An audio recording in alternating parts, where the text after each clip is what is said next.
Podcast de l'article de Mustapha Sohimi publié sur l'odj.ma.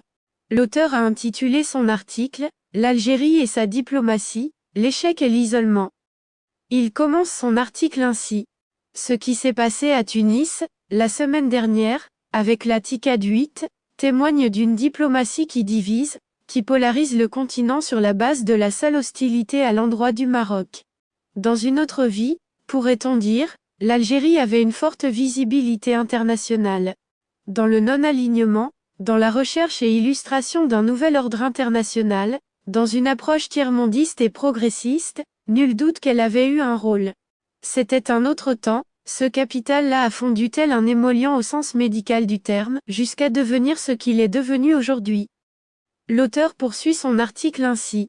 L'état des lieux en témoigne à l'envi, la voix de sa diplomatie est à la peine, jusqu'à ne plus imprimer dans quelque domaine que ce soit. Dans quel grand dossier ce pays se distingue-t-il? Les grandes problématiques internationales, telles le changement climatique, l'environnement, les énergies renouvelables, l'accès à une économie du savoir, etc. Pas le moins du monde. Sur les conflits persistants dans le monde comme celui du Proche-Orient, la diplomatie algérienne n'est pas davantage audible, s'en tenant à une rhétorique conventionnelle sur la question palestinienne. Ailleurs, elle n'œuvre pas davantage par quelque activisme, unitaire ou de solidarité, Liban, Irak, pays du Golfe. En Afrique, elle ne prend en fait qu'un dossier, celui du mouvement séparatiste.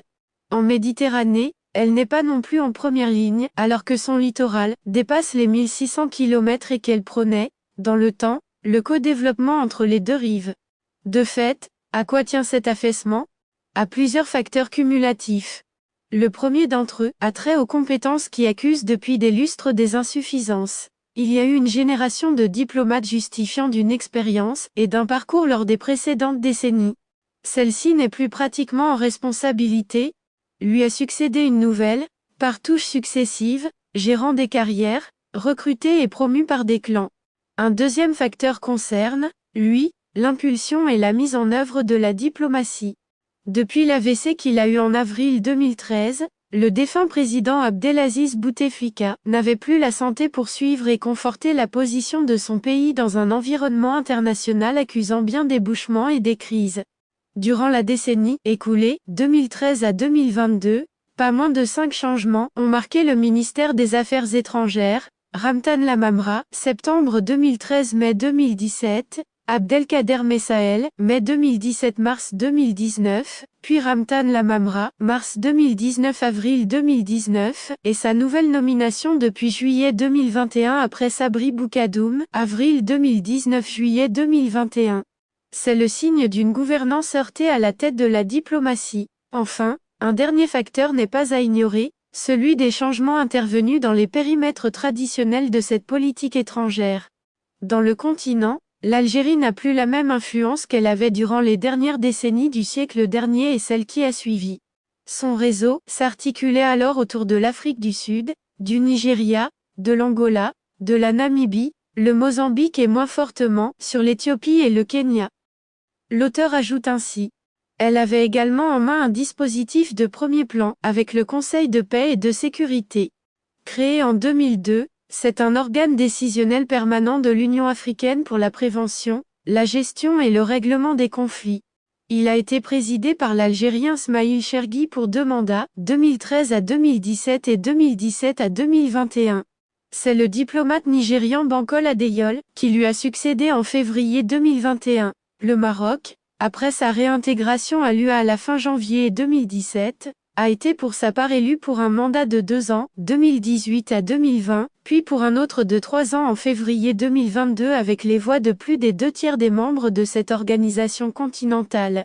Rabat y œuvre pour une nouvelle gouvernance, constructive, avec des méthodes de travail améliorées et l'instauration de bonnes pratiques.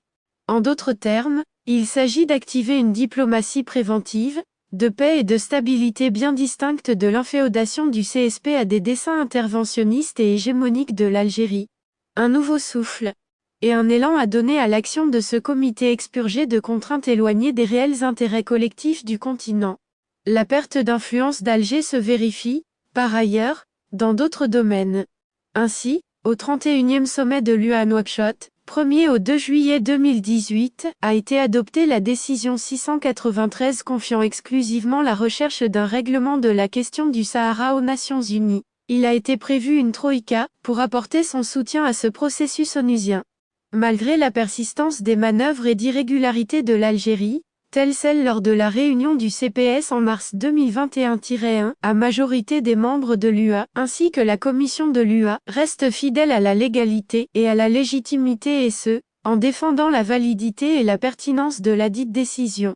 À la mi-juillet dernier, à la 41e session du Conseil exécutif de l'UA à Lusaka, les membres ont choisi avec 47 voix le Rwanda, pour abriter le siège de l'Agence africaine du médicament, l'Algérie n'ayant obtenu que 8 voix. Une déroute? L'auteur précise que, dans le système onusien, l'Algérie enregistre des échecs cumulatifs. La candidature de Ramtan Lamamra, alors ancien ministre des Affaires étrangères, comme émissaire du secrétaire général de l'ONU en Libye, a été rejetée par le Conseil de sécurité en avril 2020. Revenu à la tête de la diplomatie en juillet 2021, il n'a pas eu la main plus heureuse en proposant, à la même mission Sabri Boukadoum. Les États-Unis s'y sont opposés de nouveau, prenant en compte la position de pays, comme l'Égypte et les Émirats arabes unis. Il faut y voir la conséquence des liens d'Alger avec le gouvernement de Tripoli.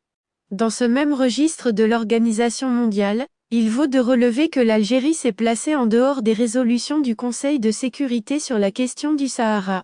Elle s'est retirée du processus consacré de nouveau par la résolution du Conseil de sécurité, en date du 29 octobre 2021, prévalence de l'initiative marocaine d'autonomie qualifiée de sérieuse, crédible et réaliste, depuis avril 2007, format de négociation sur la base d'une table ronde de 4 parties, Maroc, Algérie, Mauritanie et mouvements séparatistes, dont 2 éditions ont déjà eu lieu en décembre 2018 et mars 2019 en Suisse, respect du cessez-le-feu. Or, l'Algérie continue à mobiliser son appareil diplomatique autour de la cause séparatiste. Et la nouvelle dynamique de la question nationale depuis près de 2 ans, traduit bien l'échec continu de la diplomatie du pays voisin. L'auteur insiste sur le fait que, après la reconnaissance américaine de la marocanité des provinces sahariennes en décembre 2020, il faut mettre en exergue aussi les nouvelles positions de puissance et de pays depuis janvier 2022, Allemagne, Espagne, Pays-Bas, Portugal, Serbie, Hongrie, Chypre, Roumanie. Parallèlement à ce soutien, il faut mentionner que près d'une trentaine de pays ont ouvert des consulats dans les provinces sahariennes, 15 à Dakhla et 12 à La Aïoun. D'ailleurs, il est prévu une réunion ministérielle de ces mêmes pays, les 18 au 19 septembre courants, à Dakhla, pour conforter et dynamiser la dynamique actuelle. L'agenda est intéressant à rappeler, il se situe au début de l'ouverture de la nouvelle session de l'Assemblée générale des Nations unies ouverte officiellement le 16 septembre. De plus, avec le mois d'octobre, la question nationale sera de nouveau inscrite à l'ordre du jour du Conseil de sécurité. Quelle sera alors la position de l'Algérie? Jusqu'à présent, elle rejette la résolution d'octobre 2021, la jugeant obsolète et contre-productive. Si elle persiste dans cette voie, elle accentuera son isolement. Elle tente aujourd'hui de reprendre la main au Mali et au Sahel. Ses rapports avec l'Égypte se sont détériorés par suite de l'approche de la situation en Libye et du soutien apporté à l'Éthiopie à propos du Nil, barrage La Renaissance. L'auteur conclut son article ainsi. Le sommet arabe prévu le 1er novembre prochain à Alger, sur lequel compte beaucoup le président Tebboune, ne se présente pas sous les meilleurs auspices, tant s'en faut. Ce qui s'est passé à Tunis, la semaine dernière, avec la TICAD 8, témoigne d'une diplomatie qui divise, qui polarise le continent sur la base de la seule hostilité à l'endroit du Maroc. Pas un gage de stabilité ni de cohérence, surtout que la situation intérieure est fortement minée par les purges au sein des généraux, les règlements de compte, une impasse politique et démocratique et un bilan économique et social nourrissant de fortes hypothèques à terme. Rédigé par Mustapha Sohimi, élu par l'intelligence artificielle de l'ODJ Media.